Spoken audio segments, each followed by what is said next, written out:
Welcome to another episode of GenreArtWithJB. It's been a minute, and I'm happy to be back. A lot has happened since I recorded my last video.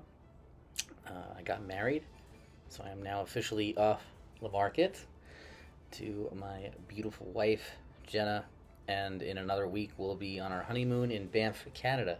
So definitely looking forward to that. If you hear a little squeaking in the background, I do apologize. It's my office chair. I'm currently in the market looking for a new office chair. But until that time, I will just have to put up with what I've got. So what you notice is, if you look at the screen, I have a little time lapse that I'm doing, adding some details to my dragon here. I've blocked in the forms of my dragon, and you'll notice as I've laid down the preliminary coat of green, I've done something that is actually James Gurney coined this term in his book Color and Light, which I highly recommend for any painter, whether they're beginner or advanced. But the term smuggling reds, where I've added a significant amount of ochre and red in with my green, just flanking the shadow bits. And you'll also notice something with the way I've applied green. I've kind of made it go yellow, so I've added a significant more amount of yellow to the highlighted portions of my green. And the cool areas, the shadow areas of my green, I've added a bit more blue, a bit more purple, and I have this sort of sliding scale of yellow-green, yellow ochre, sort of like a more neutral, warm neutral green, sort of a middle grade like lawn green, going into sort of a middle grade lawn green with bits of brown, and also accented with bits of red as well. And then from there we get into sort of our cool greens with bits of blue in them for the shadow bits, and then from there going from blue, progressively adding more blue, and also black as well. So a decent amount of blue black in those darks as well. And I've let this coat dry for about a week or so. And this is one of those paintings where, because of my teaching and everything else and all the other things in the wedding and my pumpkin carving that I do every fall down in Westchester, I have not been able to do this painting quickly. So this is part of my Dragons of Atlantis anthology series, where every painting is sort of a different depiction of this antediluvian age that I've come up with in my head, where dragons still exist and Lemuria and Atlantis are sort of at the height of their power, and just sort of something near and dear to my heart that I've always wanted to do. Is a project that I've always wanted to kind of get out of my system. I've always had these ideas to tell some sort of tale set in this sort of bygone age where we are still dealing with the civilizations of Lemuria and Atlantis, sort of like a cross between Lord of the Rings and then the Hyperborean Age and a bunch of other stuff. It's pretty derivative, but it's a guilty pleasure of mine, and it's been great sort of actualizing these images that I've always had in my head on MDF4 board. But yeah, so I sort of applied the first few coats using the technique of smuggling reds, and laid the first coat in, and you can tell by the time lapse now I'm working back to front, and I'm at sort of the middle stage of my painting, right where I've got my background pretty much masked in, and the dragon would be considered part of the middle ground, and I'm going in now and sorting this so that I don't have to come back to it later, and bringing the dragon into key with the figure and the rest of the portions of my painting, and just adding in those scales and those details on top. Now, a little bit of a note about how I'm adding these details in. One of the things that I did when I came back to this was I primed the dried surface using a Q-tip and a small filbert brush, lightly kind of went in and applied a thin film of stand oil over the dried oil paint. And just as a word of warning, I don't typically work this way, but I wanted to give the back of the dragon here, particularly near the tail area, a bit more texture. And this area had been dried for quite a bit longer than the front portions of the dragon. which I hadn't done. Actually, I hadn't done a good deal of the front yet. Um, you know, when I started with the back of the dragon, did the front of the dragon way later. So I wanted to kind of put something down that would help facilitate the flow of the paint, facilitate the blending of edges. At the same time, I wanted to be able to also build the paint up quickly. So I applied a thin film as opposed to a thick application of stand oil. What happens though is when you put stand oil over dried oil paint that's been dry a while, it tends to pool on the surface, so it will create a bit of an impasto effect. And I don't mind that on the dragon, right? But on human figures, I definitely don't want impasto. I want the human figures to kind of photograph pretty seamless. If there's some impasto that catches like bits of my track lights coming in from the side when I photograph that, it actually could add to the sort of like appearance of like this mottled or bumpy texture on the dragon. I don't mind that for like the dragons or any sort of lizard or anything with like a raw like tough hide in particular, that could work. But for something like pig skin or human skin, which tends to have all these soft like transitions between different values and shadows, you want to be aware of that if you're going to use stand oil to sort of prepare the surface for painting. And the same goes with linseed. I'm sort of in the middle of transitioning away from doing most of my priming and linseed. What I do in the past is when I would paint a human face, I would I would gesso the piece, right? I would mass in, block in, draw the block in my human figure, and then I would prime using a Q-tip a thin film of linseed oil over the face, let that dry for about half an hour, and then go in with a sort of a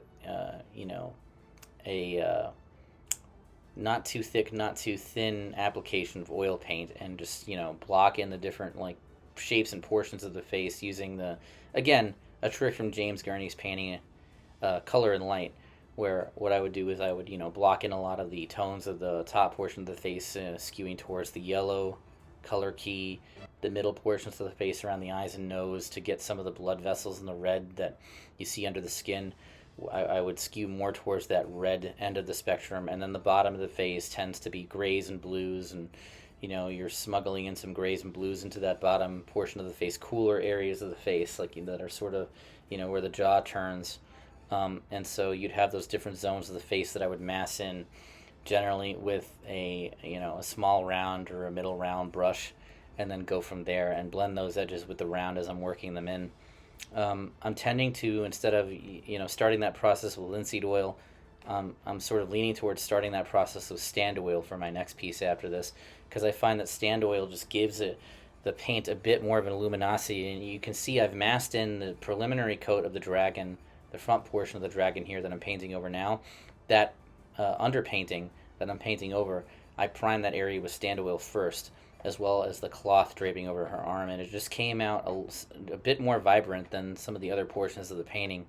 And I think the stand oil just helps and improves vibrance and luminosity, enhances vibrance and luminosity, as well as facilitates flow, and like linseed oil can also facilitate and assist in the blending of edges and helping you get those soft transitions. But stand oil it's a bit thicker as well than linseed, I will say that. I also use stand oil for the foreground. I actually, you'll see in the thumbnail that I'm going to throw up, I have the lake in the foreground painted in as well, a good portion of it. I use stand oil to prime that area before going in. So what I'm going to be doing for the rest of this piece is priming ahead of time the areas that I'm going to be painting over with stand oil. And I think that process works best if you haven't applied any underpainting yet. Like if you apply stand oil to a dried underpainting, then you're going to get that impasto thing that I was talking about. So that's just something to be aware of. These are just things that I've kind of found out as I've worked into this particular piece. But I'm going through, adding my highlights, continuing to smuggle my reds. And again, with this way of painting, it's been weird since, it's a happy time in my life, and don't get me wrong, I love the fact that I'm now happily married, but weddings are stressful to plan, and typically they require a lot of time, more time than you might think, dealing with internecine potential family drama, putting out fires, making sure everybody's going to be having a good time and that we're dotting all our I's, crossing all our T's. And so now that the wedding world is finally behind us and we're looking forward to the honeymoon, I'm going to have a little bit more time to get back to the series. But I have not been able to paint this as fast as I like just because of that. Because of the wedding planning. And then again, every October, I split my time between Vermont and a studio in Westchester doing a licensed art on pumpkins. I'm a pumpkin sculptor, and I'm also a pumpkin illustrator. So, like, believe it or not, that is a thing. And it's a thing that pays quite well for all of you curious artists out there.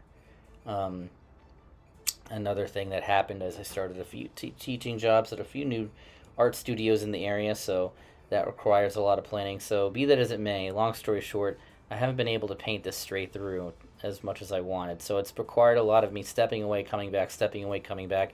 And when you do that, you kind of have to be strategic about how you paint these things, because when you're doing this sort of style of imaginative realism, you want it to kind of look as seamless as possible, but sometimes that requires you getting into a rhythm and painting certain elements in tandem as opposed to trying to paint them separately, because what can happen is if you're not careful, the painting can kind of look stitched together. And when I was starting out with this, I had quite a bit of that issue where sections of the painting would look awesome. If you just looked at those sections, like this corner or that corner. But when you step back and you look at the entire thing, it kind of looks stitched together. And one workaround, too, is to, at this stage of the game, even though I'm painting with a small brush, every so often you want to step back at least 15 feet from your painting and just squint your eyes, blur your vision, see how the broad value families relate to each other, and color structures are relating to each other, making sure that colors are generally in sort of a common key if you can. Again, 15 feet is a good sort of barometer to see if the entire piece is working or not. This particular piece will be for a playmat that I'll be selling at the Vermont Winter Renaissance Fair with Vermont Gatherings. I'll also be hopefully have this original piece and a bunch of other original art on display for the Vermont Winter Market, also through Vermont Gatherings. I've been doing a lot of shows with them. They're really great. Jeff is the gentleman who heads that. And he's just been seems like a very laid back guy. Seems like he really kind of has a handle on how to grow these promotions, grow these shows. Incidentally enough, speaking of comic conventions and just art conventions and shows in general, and I kind of lump Renaissance fairs in with that sort of thing, because it's not uncommon. You'll go to a Renaissance fair and you'll see a guy dressed like Boba Fett walking around near the tourney grounds. It's just like there's a lot of crossover between fans of genre art and fans of like medieval fantasy, right? Me and my buddy joke around about that. There's like this bet we have. What's the over under? We're gonna see X amount of Boba Fett's at a Renaissance fair. But in any case, what was I saying? New York Comic Con is going on right now. My buddy Ken is there, and he was also my wedding party. I just want to give a quick shout out to Ken. His name is V. Ken Marion, and he is a super accomplished comic book artist in his own right. So be sure to check out his work. If you Google V. Ken Marion, all stuff will come up. You'll see his Instagram. I'm sure he's posted a bunch of pics. He did a thing for Rob Liefeld recently that came out. Rob Liefeld's doing a bunch of remasters of his comic books, his classic comic books like Prophet and whatnot. I know Ken's a huge fan of him, and it was a real highlight of his career to get to work on that stuff. So congratulations to Ken. Couldn't have happened to a more deserving person, and it couldn't have happened to a better friend. So I just wanted to make sure I give him a shout out, and also thank you for standing with me, my friend, at my wedding. But in any event, be sure to check out Ken's work. I'll try and pester him to start a YouTube channel, because I'm sure it would blow up. But in any case, you'll notice the whole time I've been chattering away here, I'm just noodling away at this dragon, taking my time, using small rounds. I use synthetic brushes, typically either Zen or Winsor Newton. I believe my wife picked these up. They are, I think, Winsor Newton, but I recommend synthetic brushes. The difference between synthetic and non-synthetic: synthetic tends to hold the paint more, hold its shape better, tends to go back to its original shape a little bit longer after continuous use than some of the synthetics, which on the cheaper end, non-synthetics. On the cheaper end, the non-synthetics tend to lose their bristles. I've noticed this with certain watercolor classes that I've taught. and even just watercolor commissions that I've done, like, you know, the bristles sort of fall out, and like, you know, you can kind of deal with that if, you know, you go through, you get a few passes out of a pair of cheapo brushes, but really Zen is the brand I would recommend. Mixed media brushes and oil painting. And the size of the brushes for 18 by 24 are as follows that I get. I usually get like I usually get a large flat. I get a medium flat. I will get a sort of a large round, a medium round. I will get, I also have a large filbert that I use. And I have a small round, and then I have detail brushes. So I use quite a bit of rounds. I find rounds work best for organics when you're trying to blend edges. Flats are best for blocking in things. And this, I'll try in a subsequent video to get those exact sizes to you guys, because I'm sure you're wondering what the sizes are. But I want to thank everybody for tuning in this week for another belated episode of Genre with JB. I promise in the future I'll try to, you know, do more rapid fire content.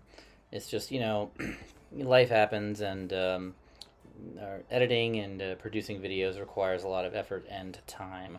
So I definitely don't want to rush these out. My basement also flooded a few times, so that prevented me from coming out with this video in a timely manner as well. But rest assured, in the future I will come out with more of these videos in a faster fashion. Until then, thank you. Have a great day and a great rest of your week. All right, take care. Bye.